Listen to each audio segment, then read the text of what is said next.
वहीं पूर्व विधायक विवेक धाकड़ की पत्नी पद्मिनी ने पति की मौत की निष्पक्ष जांच जिला पुलिस अधीक्षक राजन दुष्यंत से करते हुए आरोप लगाया कि ससुर और नंदे बयान बदलवाने के लिए उस पर दबाव डाल रही हैं और मौत को दुर्घटना बताने का प्रयास कर रहे हैं। इससे सहमत नहीं होने पर उसे बेटी सहित मारपीट कर घर से निकाल दिया गया। पुलिस अधीक्षक कार्यालय के बाहर पत्रकारों से बातचीत करते हुए पूर्व विधायक विवेक धाकड़ की पत्नी पद्मिनी ने कहा है कि उसके और बेटी के साथ मारपीट की तो उन्होंने पुलिस को बुला लिया। पुलिस दोनों ही पक्षों को थाने ले गई, जहां समझाइश की गई, लेकिन वो जब घर लौटी तो उनके साथ अभद्रता की गई और घर से निकाल दिया गया। भीलवाड़ा के मानगढ़ से पूर्व विधायक स्वर्गीय विवेक धाकड़ की पत्नी उनकी मौत की निष्पक्ष जांच की मांग को लेकर अभी जिला पुलिस अधीक्षक राजन दुष्यंत से मिलने के लिए आई है। क्या रहा पूरा घटना, आइए हम चर्चा करते हैं उनकी पत्नी पद्मिनी धाकड़ से।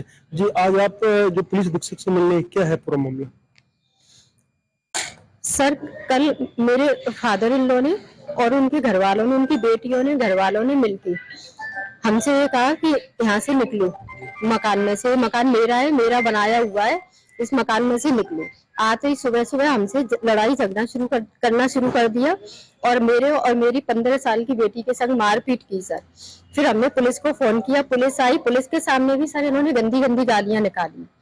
हमने सर महिला CM हेल्पलाइन नंबर पे शिकायत कर दी थी और पुलिस को भी कंप्लेंट डाल ली थी। इस बात से चिढ़ गए थे सर।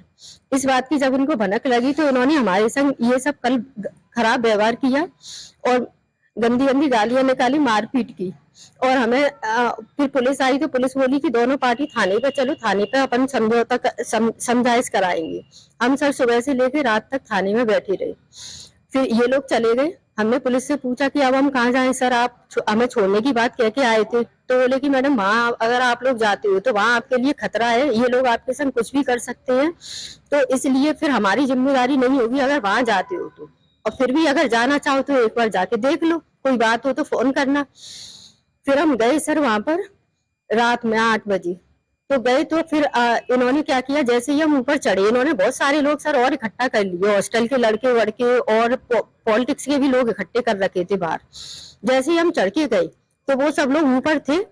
तो उन्होंने कहा कि नहीं रूम में अब नहीं, अब इस घर में तुम्हारी एंट्री नहीं, निकलो वहां से, यहाँ से अभी की अभी। गालियां वही गालियां देना।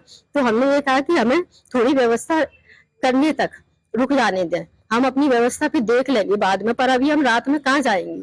तो ये बोले नहीं अभी की अभी निकलो, जहाँ मर्जी पड़े जाओ, किसी नदी जहाँ मर्जी पड़े जाओ। तो फिर हम सर ये धक्का देते हुए हमें नीचे ले आए और गेट से बाहर धक्का दे दिया इन्होंने। वहां हम पड़ोसी क्या पट्टी पे जाके बैठ के बाहर से भी हमें हटाने लगे कि यहाँ से जाओ। फिर हमने सर पुलिस को फोन किया तो पुलिस, लेडी पुलिस आई तो उन्होंने ये कहा कि ये लोग मान नहीं रहे, इनसे बात की पहले तो बोली कि ये तो अड़े हुए हैं, अब इस मामले में हम कुछ कर नहीं पाएंगे, आप या तो ऐसा करो आपकी कोई व्यवस्था हो तो रुक जाओ और नहीं तो हम आपको थाने ले चलते हैं। तो बुढ़िया ने मना कर दिया सर, वो पुलिस के नाम से डरती है कि नहीं पुलिस के यहाँ जाके नहीं रहेंगे। तो फिर सर हम इधर उधर भटकते रहे ऐसे ही। और जब मैं कल आज स्कूल गई तो वहां स्कूल जाके भी सर इन्होंने मेरे को धमकाया कि हम तेरे को कराएंगे, तू नौकरी करके देख कैसे कराएंगे। उसमें मेरे फादर इन लॉ के छोटे भाई और एक अनिल धाकड़ हॉस्टल का लड़का, ये दोनों धमका के आए सर। प्रिंसिपल के पास बैठे रहे 1.5 घंटे तक, उन्होंने वहां कुछ कहा है और फिर उसके बाद चले गए सर वहां से। ये सब टॉर्चर सर अब हम बहुत टाइम से सहन कर रहे हैं। आज एसपी साहब से मिलने क्या आश्वासन दिया उन्होंने?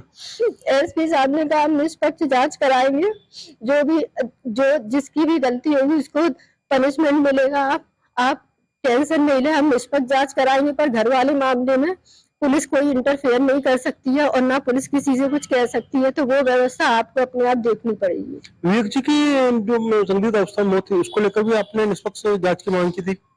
हाँ जी, उसको लेकर निष्पक्ष जांच की मांग की थी, क्योंकि मेरे को ये लग रहा था कि मेरे फादर इन लॉ और इनके घर वाले कुछ छुपा रहे हैं, क्योंकि ये हमें गलत स्टेटमेंट पुलिस के सामने देने के लिए बोल रहे थे शुरू से ही।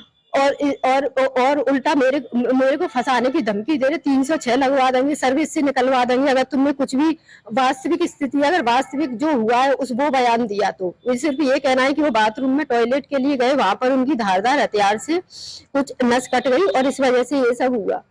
तो उस बात को लेकर सर ये हमें ना तो किसी से मिलने दे रहे थे, जो भी लोग बैठने आते उनसे मिलने नहीं देते कि कोई जरूरत नहीं अपने कमरे में रहो। ना इन्होंने हमें उनसे रिलेटेड पूजा पाठ करा उसमें शामिल होने दिया सर, और टॉर्चर कर रहे, ना रसोई में खाना बनाने दे रहे, हम बाहर से लाके खाना बना रहे, तभी सुबह उठ के बना लेते ऐसे। रिश्तेदार परमानेंट रसोई में जमावड़ा लगा के बैठे रहते, और जहाँ भी हम जा रहे जरा सा खाने पीने की चीज लेने, कुछ भी लेने, तो हमारे पीछे करते, हॉस्टल के लड़कों से हमारा पीछा करवाते, और उल्टी सीधी बात करते वो हॉस्टल के लड़के हमसे। क्या चाहते हैं बात?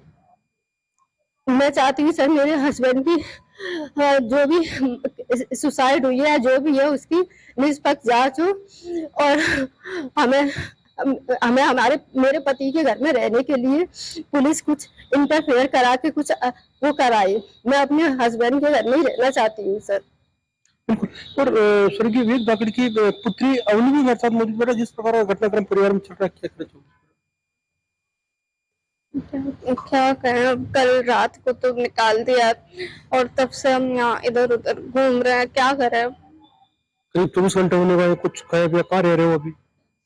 रहने की कोई व्यवस्था नहीं है। कल रात तो मंदिर के पास इधर उधर बैठ गए थे, और खाने के लिए पैसे हम घर से लेके नहीं आए थे, और उसके बाद हम घर में जा नहीं पाए तो पैसे भी नहीं है।